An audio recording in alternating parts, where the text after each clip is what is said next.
প্রিয় শিক্ষার্থীবৃন্দ, স্বাগতম সবাইকে। আমরা আজকে আলোচনা করব type 9 integration of exponential function. আমরা আজকে এক্সপোনেনশিয়াল ফাংশন, যত প্রকার এক্সপোনেনশিয়াল ফাংশন আছে তা নিয়ে আমরা আজকে আলোচনা করব। শুরুতে আমরা জেনে নেই যে আমাদের এক্সপোনেনশিয়াল ফাংশন কাকে বলে। এক্সপোনেনশিয়াল ফাংশন কাকে বলে? আমাদের যে সকল ফাংশনের চলক পাওয়ার আকারে থাকে তাদেরকে বলা হয় কি এক্সপোনেনশিয়াল ফাংশন। তাহলে আমাদের সংজ্ঞাটা হচ্ছে কি?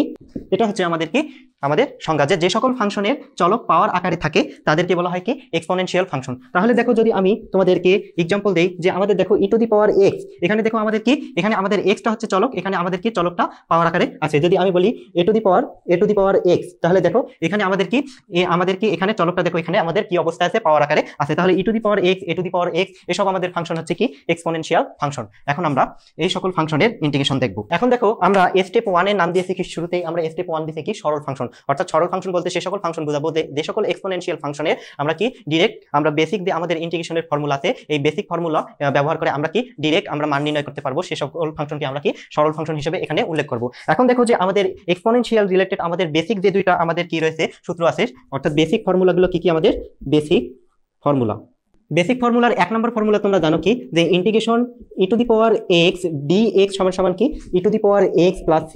তোমরা জানো যে এটা হচ্ছে আমাদের কি বেসিক ফর্মুলা। এবং এরপর হচ্ছে কি আমাদের integration a to the power x dx, এর ইন্টিগ্রেশন তোমরা জানো কি, এর ইন্টিগ্রেশন জানো a to the power x by কি ln a প্লাস হচ্ছে কি c।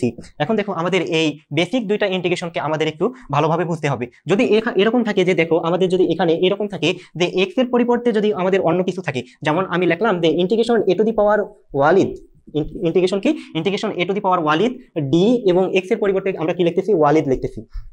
তাহলে দেখো integration e two the power Walid d Walid equal to হবে কি integration e two the power Walid plus c। তার মানে হচ্ছে কি e two the power Walid plus হচ্ছে কি আমাদের c।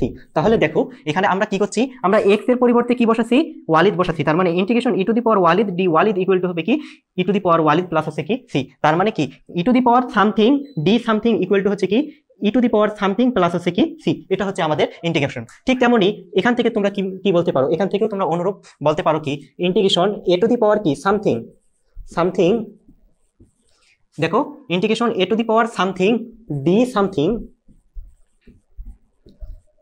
সামথিং ইকুয়াল টু হবে কি আমাদের ইকুয়াল টু হবে a to the power something divided by কি ln a প্লাস আছে কি আমাদের c। তাহলে দেখো আমরা কি করছি, x এর পরিবর্তে কি বসাচ্ছি সামথিং বসাচ্ছি। তার মানে a to the power something d something equal to হচ্ছে কি a to the power something divided by ln a plus আছে কি c। তাহলে তোমাদের এই জিনিসটা তোমাদের কিন্তু ক্লিয়ার ভাবে বুঝতে হবে।